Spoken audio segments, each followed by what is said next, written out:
Motion sickness. Why does your brain get confused on the move?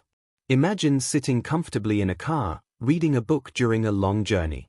After a few minutes, you begin to feel uneasy. Your stomach churns, your head feels light, and a wave of nausea washes over you. For millions of people around the world, this unpleasant experience is all too familiar.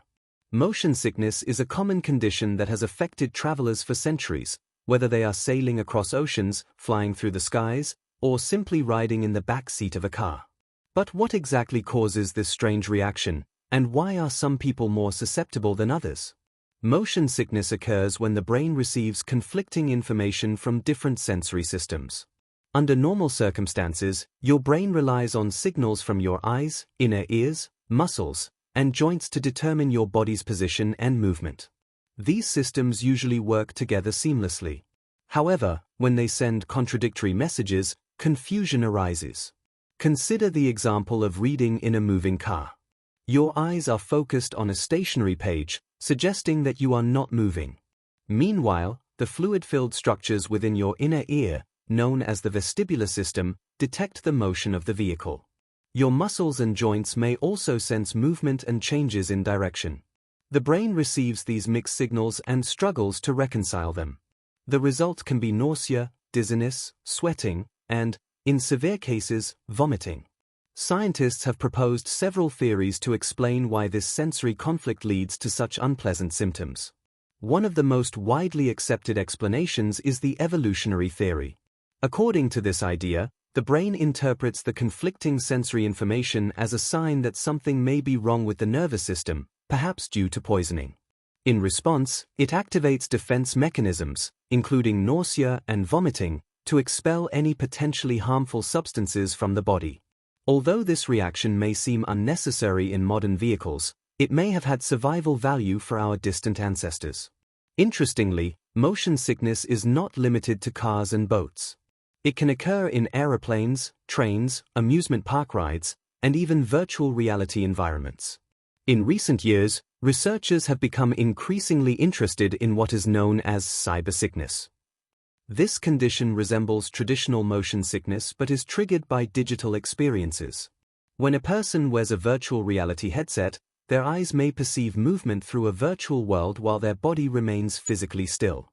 Once again, the brain encounters conflicting information, leading to symptoms that can range from mild discomfort to intense nausea. Not everyone experiences motion sickness to the same degree. Children between the ages of 2 and 12 tend to be particularly vulnerable.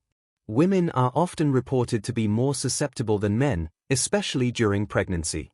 Genetics may also play a role, as motion sickness tends to run in families.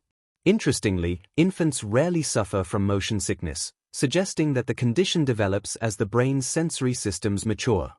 Throughout history, humans have searched for ways to combat motion sickness. Ancient sailors experimented with various herbal remedies, while modern travelers have access to a range of medications designed to reduce symptoms. Some people find relief by focusing on the horizon, sitting in areas where movement is less noticeable, or avoiding reading during travel. Fresh air and proper ventilation can also help. In recent years, researchers have explored innovative solutions, including wearable devices that stimulate specific nerves and advanced training techniques designed to help the brain adapt to unusual motion environments. The challenge of motion sickness has become increasingly important as humanity explores new frontiers. Astronauts frequently experience a form of motion sickness known as space adaptation syndrome during the first days of a mission. In the microgravity environment of space, the inner ear receives signals that differ dramatically from those experienced on Earth. As commercial space travel becomes more accessible, understanding and preventing motion sickness may become essential for future space tourists. Despite decades of research, scientists are still uncovering new details about how the brain processes movement and balance. Motion sickness remains a fascinating example of how complex and delicate our sensory systems truly are. What seems like a simple car journey can reveal remarkable insights into the workings of the human brain.